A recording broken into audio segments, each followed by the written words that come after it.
ഓർമ്മിക്കുവാൻ ഞാൻ നിനക്കെന്തു നൽകണം? ഓർമ്മിക്കണം എന്ന വാക്കുമാത്രം.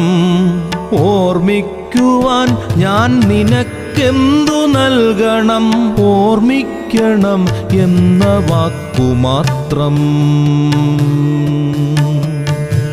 എന്നെങ്കിലും വീണ്ടും എവിടെ വച്ചെങ്കിലും കണ്ടുമുട്ടാമെന്ന വാക്കുമാത്രം.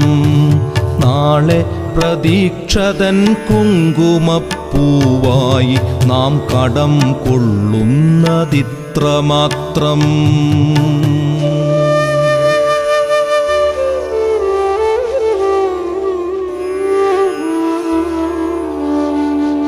രേണുകേ, നാം രണ്ടു നിഴലുകൾ, ഇരുളിൽ നാം രൂപങ്ങൾ.